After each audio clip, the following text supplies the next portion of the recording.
Good evening and thank you for joining us. It's an issue that's prominent in communities across Canada. Dangerous drugs like fentanyl causing overdose deaths and addiction. But here in the border city, local RCMP and the Lloydminster Youth Council are trying to outline the consequences of drug use to a younger demographic. 338 Albertans have died in 2016 due to an opioid overdose. 193 of those cases involved fentanyl. In Saskatchewan, a total of 18 confirmed fentanyl deaths so far this year. Recent events prompted the Lloydminster RCMP and Youth Council to team up and host a dangerous drug awareness campaign. And we were thinking about a way that we could make a drug awareness forum fun and something that youth would really want to come to. Hashtag Project 180 Alert is a social media campaign and initiative to raise awareness about the dangers of drug use among youths in the community. 180 just means all about if you're going down the wrong path, turning it around and just living a positive lifestyle. RCMP Constable Grant Kurzinger says Lloydminster is like any other city when it comes to the drug scene. You're going to find, individuals that are using marijuana recreationally. They're using it to try and self-medicate, up to, hardcore using of fentanyl, heroin, different things like that. So every kind of drug that you can think of is something that we have here in Lloydminster, something that we're trying to deal with. Youth in attendance also heard from Dr. Mark Chapelski. He says he would see 8 to 10 fentanyl overdose patients monthly prior to an RCMP crackdown. But when it comes to other drugs, Chapelski says he sees addicts daily.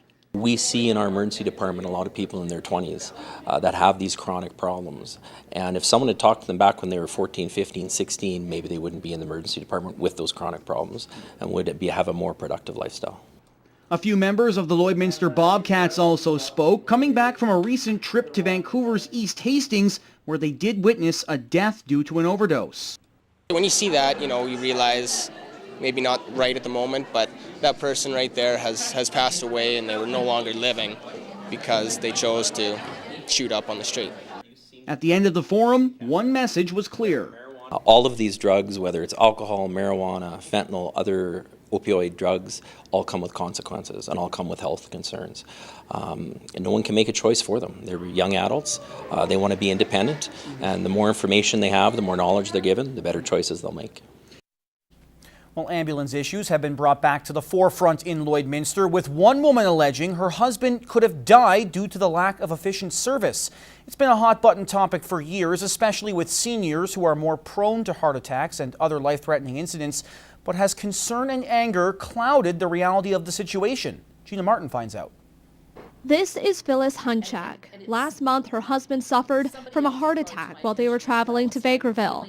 Luckily, he was able to make it to a hospital nearby and was rushed to the Royal Alex in Edmonton by ambulance with 2 paramedics on board. About a week later, back in Lloydminster, another heart attack.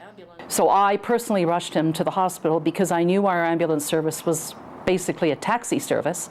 So I drove him there, and they were able to stabilize him again. But he needed to get back to Edmonton, and Phyllis says by the time paramedics were flown from Lac La Biche to Lloydminster and then drove her husband to Edmonton, it took over 5 hours. If that heart attack that he had the first time in Vegreville had occurred in Lloydminster, he would have died because time was really of the essence at that point.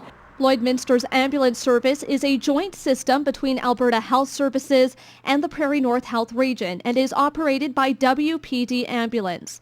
This experience left Phyllis uncertain about her safety.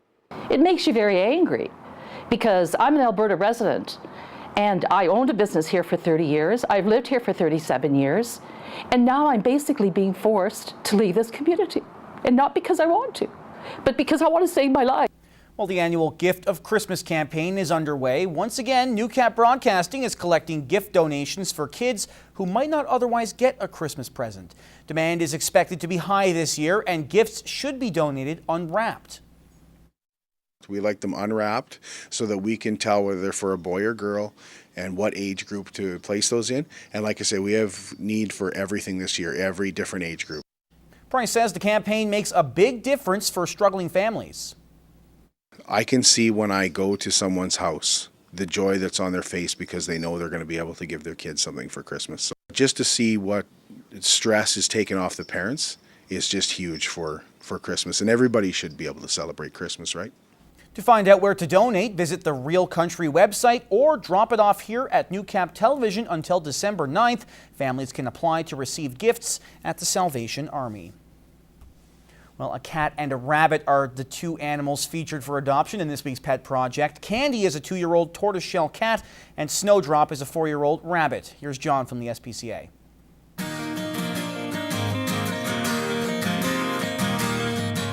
Sometimes a name just comes naturally, like Candy, a 2-year-old tortoiseshell cat. Candy is one sweet feline that will melt your heart like chocolate the minute you meet her. Not only is Candy a beautiful girl, but she has the most adorable personality. She is as playful as a kitten and as curious as can be. Candy loves nothing more than being in front of her kennel waiting for pets. She'll just rub against the bars and purr gently until someone takes her out. She just loves to play with toys, particularly toy mice. Candy's energy seems endless. However, when she's had enough of running around, Candy is perfectly content to curl up on the couch and take a long nap. Candy's a very special girl who will warm your heart on even the coldest of days. Be sure to stop by the SPCA and meet Candy today. Now that winter has arrived, the word snow usually strikes fear in our hearts. But once you meet Snowdrop, a 4-year-old lion-tailed rabbit, you'll realize that all snow isn't bad. This adorable rabbit is as cute as can be. Snowdrop is a very intelligent rabbit who loves to explore her surroundings. She doesn't want to be left in a cage all day. Rather, she'd like to spend her days in a large exercise pen filled with tons of timothy hay, her favorite fruits and vegetables, and a toy or two. When she's not playing and exploring, then she likes to stretch out in her cage for a quick nap. Although a little shy around people at first, once she gets to know you, you'll start to see her loving personality shine. Snowdrop is currently our longest resident and would love nothing more than to spend this holiday season with a loving family. So don't delay. Visit the SPCA and meet Snowdrop today. Well, it's a very long hockey season, time that players are away from home and their families. In this week's Beyond the Boards, Drew Miller takes a look at how the Bobcats brought a little bit of home to the game.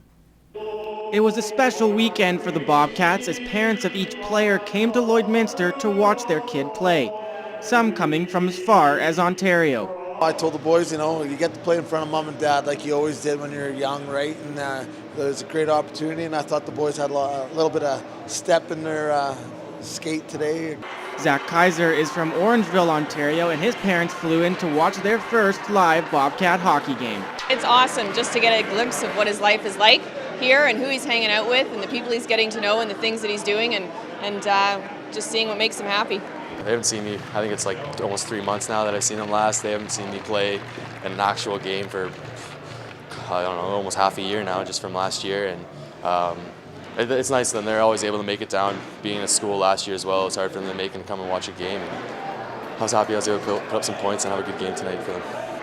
Each parent lined up at center ice to receive a small gift from their son, something that Carrie and Cam, Jameson Ree's parents, did not know was happening. It's probably one of the most special moments that I've had as a parent, as a hockey parent. It's such a nice thing for the team to do. And to be at ice level and then to have the smiling faces and just the love of the players with their family, it was really powerful. And of course, for him to come and he's going to hug mom, obviously, but for him to hug dad's always a bonus. I'm going to always take a hug from him.